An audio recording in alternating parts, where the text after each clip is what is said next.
So I'm going to put Jeremy Lin 1 just because the hype was crazy. And if Jeremy Lin continued to be really good and that Linsanity became like, this is a star player you build your franchise around, I would love Jeremy Lin. But that's not what he was. That's not what he became.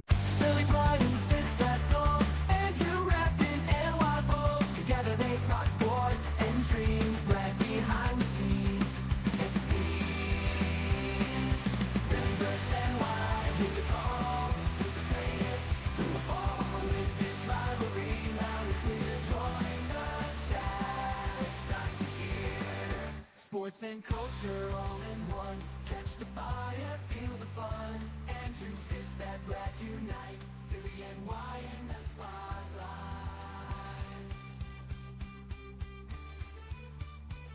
Hey everyone, welcome to episode 94. With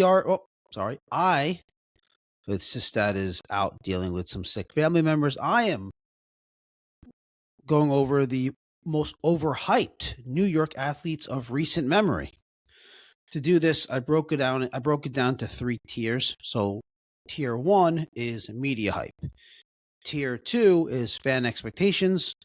And tier 3 is one elite season. I think all 3 of those are pretty self-explanatory.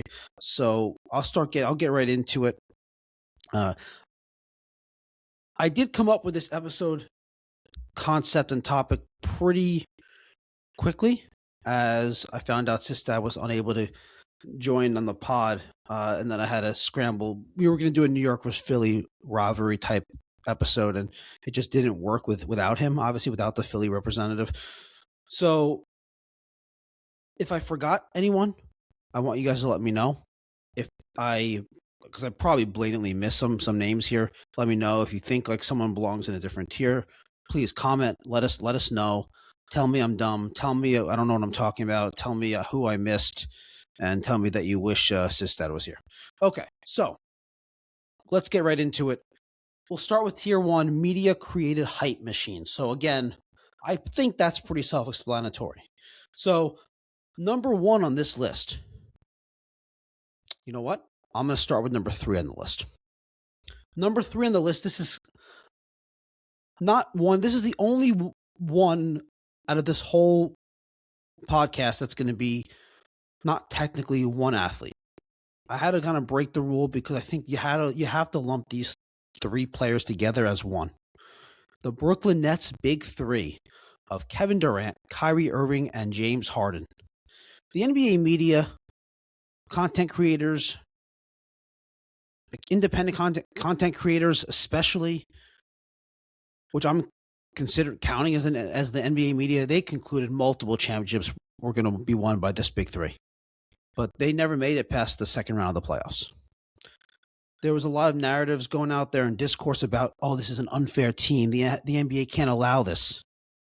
It didn't really work out for the Nets. They eventually all, at different points, demanded trades and were traded for draft capital. So Brooklyn Nets big 3 is definitely a media created hype machine. Number 2 under this tier 1 is Aaron Rodgers. So this one obviously hits home as a diehard Jets fan. Instant Super Bowl narrative talked about everywhere on the traditional media, ESPN, NFL Network, all of your typical Fox Sports, CBS Sports. They couldn't get enough of Aaron Rodgers in New York with the Jets, trying to save a franchise. And people talking about how they had a good talent. They just had the terrible quarterback, Zach Wilson, which we'll get, who will come up later. And Aaron Rodgers was there to lift a team that had a lot of talent all the way to the Super Bowl. And you know what? Also regarding the media stuff, to kind of show how accurate this is as a media created hype machine, he was in Hard Knocks, picked the Jets like instantly. They landed Aaron Rodgers, and all of a sudden Hard Knocks could not wait to get the Jets on their HBO documentary. If Rodgers wasn't there, there was no way the Jets were in consideration because no one wanted to see the Jets training camp. No one would have wanted to see the Jets training camp. And then they got Rodgers, and everyone wanted to see the Jets training camp. And it was all about Rodgers. It was not a New York Jets training camp hype. It was Aaron Rodgers hype city.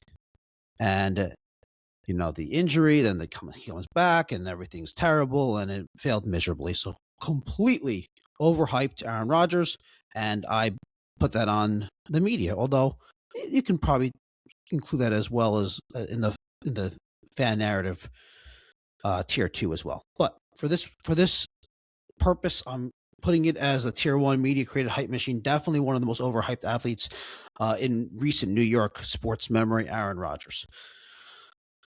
To wrap up tier 1 media created hype machines, I'm going to go with this. Might be the most, I think it's arguably the most overhyped New York athlete of all time on this whole podcast, Jeremy Lin.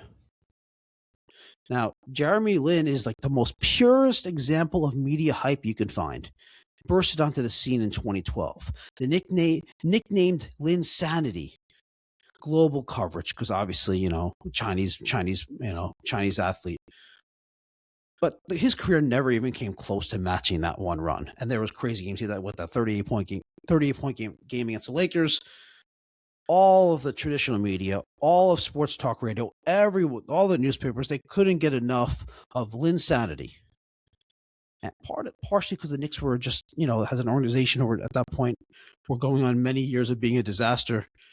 But the media just loved Linsanity, and they just couldn't stop talking about it. And I guess, look, it was in like February, so like it's kind of like we're at now is, we get it, like the NBA season, like, all right, let's get us to the playoffs kind of thing. So the media couldn't get enough of Jeremy Lin. And like I said, great run, never lived up to anything after that. Melo came back and they didn't mesh, and Jeremy Lin's career kind of fizzled out from there on. So again, another great example of an overhyped New York athlete. All right, let's move on to the tier 2, the fan narrative merchants. There are some really good ones here as well in terms of athletes that were New York athletes being overhyped. I'll go through, just like I did on tier 1, I'll go from number 3 on my list to number 1 on my list. Again, I have 3 athletes. I'll start with New York Rangers forward Kaapo Kakko. Now, Kakko was picked number 2 overall behind Jack Hughes. Number 2 overall pick comes with massive expectations from fans. You get picked number 2, this would be a consistent theme. You're a hyped prospect, partially by the media, but also just draft positioning. You get hyped. A lot of Rangers fans were arguing with Devils fans, saying that Kaapo Kakko was going to be better than Jack Hughes, who the Devils picked number 1 in the same draft. I don't know what anyone was talking about. Kaapo Kakko from day 1 didn't look like he had much there. He looked slow. His shot wasn't accurate. He didn't look like he had a great feel for the game. It was pretty evident from day 1, and we were waiting for him to develop, work on his game, and he never found it. He never looked like even a competent top 9 forward with the Rangers. So all that hype, number 2 overall pick, and not much, to show for it. I considered Alexis Lafreniere here, who was picked number 1 then the very next year. But I feel like Lafreniere, he's actually had some pretty good performance. He's turned into a legitimate NHL forward, where Kakko just isn't an NHL level player. So Kaapo Kakko makes the list as one of the most overhyped New York athletes of recent memory, as he falls into tier 2 fan narrative merchants. All right, next up, Anthony Volpe. Now, this one, on this podcast, I think on every Yankee podcast, every sports media vehicle that you consume, especially in the New York area, have talked endlessly about Anthony Volpe, hyped as the next Derek Jeter by the Yankee fan base. He was a top 3 MLB prospect that made fans overconfident as they pleaded the Yankees. I will not forget this. They pleaded the Yankees to make him the starting shortstop out of the gate, out of spring training in 2023. Fans would have been furious if they sent him down to the minors. That's how high their expectations were. He has not lived up to it.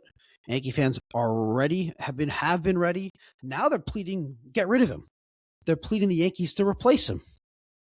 So that shows you where we've come in terms of how high the hype was and where we are now with Volpe. definitely among the most overhyped New York athletes of recent memory. Then, to wrap up this Tier 2 fan narrative merchants segment, as I alluded to earlier, another number 2 overall draft pick, Jets quarterback Zach Wilson. Now, I kind of considered here not even just saying that and just like staring at you all, staring at the camera. It doesn't really work for people on audio though. So, yeah, I mean, it's it's so hard to even like put in words how he was. He gets drafted number 2. Now, everybody, what they saw at the workouts or whatever, the draft workout, the combine. Sorry, I couldn't think. Oh, he looked so gifted at the combine. He was making throws that no one could make.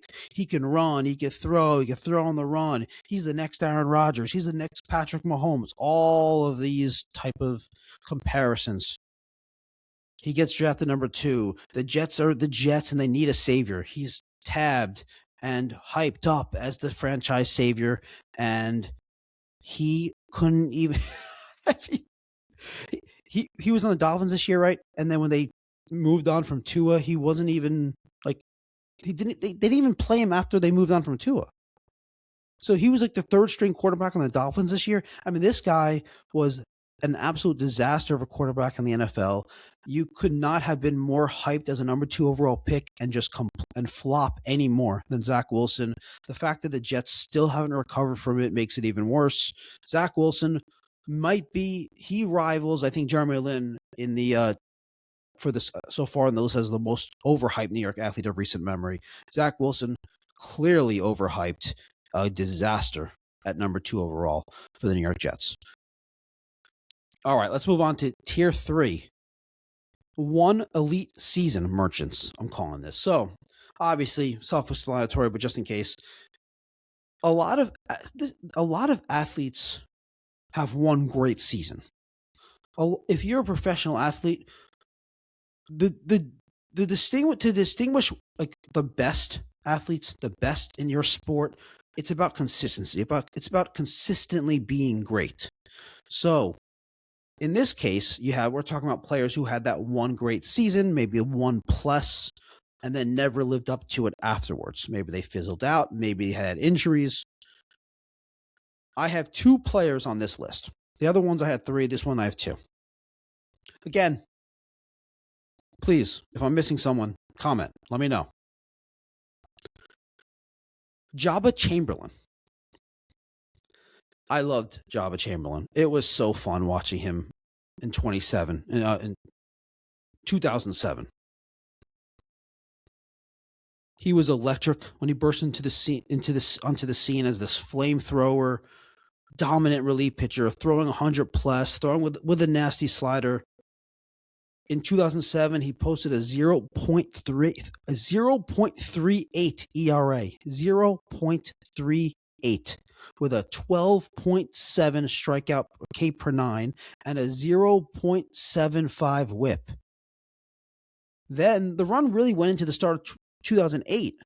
But then the Yankees at some point, middle of the season, a little bit earlier than that, in 2008, tried to turn him back into a starting pitcher, which he came through the minors as.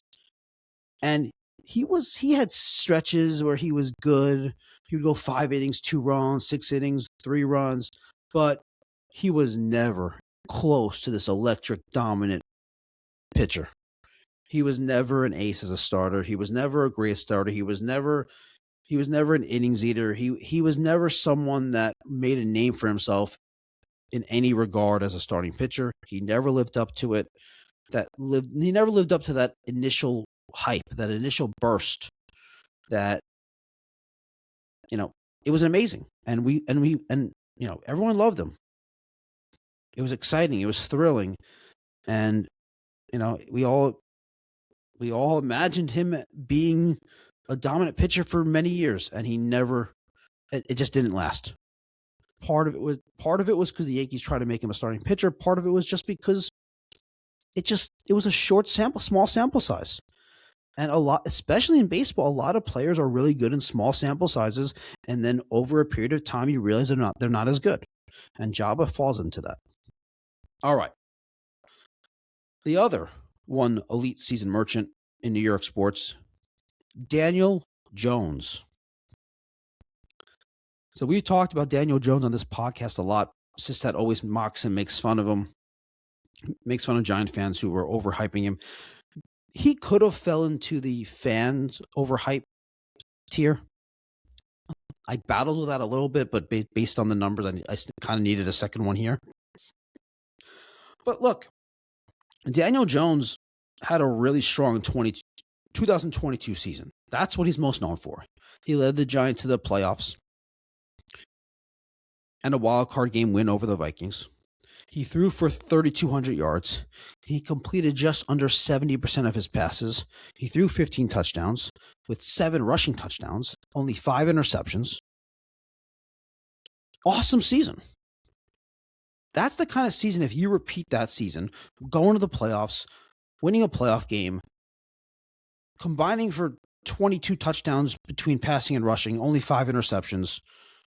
That's the kind of stats that if you do that over many seasons, you're viewed as an elite quarterback in the NFL. But he never repeated it. Not even close.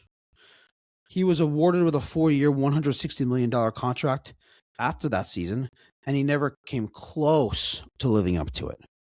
The Giants then ended up cutting him towards the end of the 2024 season. So, in terms of most overhyped New York athletes of recent memory, Daniel Jones, Jabba Chamberlain, definitely both have to be on this list. Now, they wrap up the one elite season merchants tier. So, if I put this all together, I'm going to give a list of what I view as, if I put all the tiers together, I'm going to put Jeremy Lin and Linsanity as number 1. And this might be a bias I have. As a Knicks fan, I just want the Knicks to be good. And I just didn't get caught up in this Linsanity thing. Like, great, a player's having a couple good weeks. Like, the fact that he's Asian means nothing to me. The fact that he's from, the fact that he's Chinese doesn't mean anything to me. The fact that he's a small guard doesn't mean anything to me. The fact that he, was from an Ivy League school and was not highly touted means nothing to me. I want the Knicks to win. And if Jeremy Lin continued to be really good and that Linsanity became like, this is a star player that is, you build a franchise around, I would love Jeremy Lin. But that's not what he was. That's not what he became. He became a borderline rotation player, probably out of the rotation on any really good team. So I'm going to put Jeremy Lin 1 just because the hype was crazy. It was out of this world during Linsanity, and he just never lived up to anywhere close to that. So he's going to go number 1 on this list for me. I'm going to go with Zach Wilson at number 2, just because, again, like, he's hyped as a savior. This amazing physical gifts. He can throw, make all the throws. He can run. He can throw on the run. He can do all of this. He's the next Aaron Rodgers, Patrick Mahomes combination, and he became just an absolute disaster. We don't need to go into it anymore. Zach Wilson will be number 2. Then I'm going to go Aaron Rodgers, because Aaron Rodgers, similar to Zach Wilson, was viewed as this guy that's not as much of a savior, but he was going to take the Jets from this below 500 team with talent and potential and take them from a horrible quarterback of Zach Wilson to a Hall of Fame quarterback of Aaron Rodgers and turn them into a Super Bowl contender. And look, the injury on the first, the second play from scrimmage, then he comes back and he wasn't as good. He was fine. The team wasn't as good. The defense wasn't as good. The coaching was bad. And everything that Rodgers and the Jets was hyped up to be failed, completely flopped. So Aaron Rodgers, I'm going to put number 3. Then I'm going to go with the Brooklyn Nets big 3. I think I'm a Knicks fan, you know that, but I think that is, so I find that just absolutely hilarious how the KD, Kyrie, Harden big 3, the rhetoric out there, as I talked about earlier, was that it was unfair, that they're going to win multiple championships. The NBA has to do something to stop this. And then they never made it past the second round. KD's obviously shoe was on the line, all that, but never made it out of the second round. Then I'm gonna go Capo Caco just because I think when you're talking about a number 2 overall pick, and then Rangers fans were arguing that he's better than going to be better than Jack Hughes, which was ridiculous from the get go. But now it's even more absurd. I mean, Jack Hughes has had some injuries, but he's when healthy a top 10 player in the NHL, and Cabo Caco's not even he's a borderline NHL player, and obviously he's not even on the Rangers anymore. So from there, I mean, I would go Jabba just because I loved the Jabba moment. I loved how he came out in 2007. I wish we knew what would have happened if the Yankees didn't try to make him back into a starter, do all those Jabba rules. But he was so fun. He was so dominant. And then he just, became just another, a back end starting pitcher, which is disappointing, very disappointing to go from after what he did in 2007. Then I think you got to go Anthony Volpe. Look, everyone that follows this podcast knows I'm not nearly as hard on Volpe as most Yankee fans are. I also never really hyped him up as like, oh, he's going to be the next Derek Jeter. I just thought like that's like a big part of what Derek Jeter wasn't just about Derek Jeter. It was about circumstances. But anyway, he struggled. I mean, and he was being, he was hyped as this great hitter, and he's been a brutal hitter in the major leagues. Brutal. So he's going to get another chance this year when he comes back, but I think right now it's fair to put Anthony Volpe on this list of the most overhyped New York athletes of recent memory.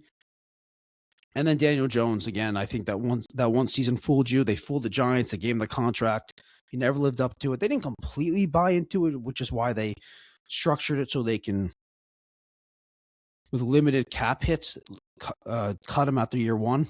Or I'm sorry, after year two.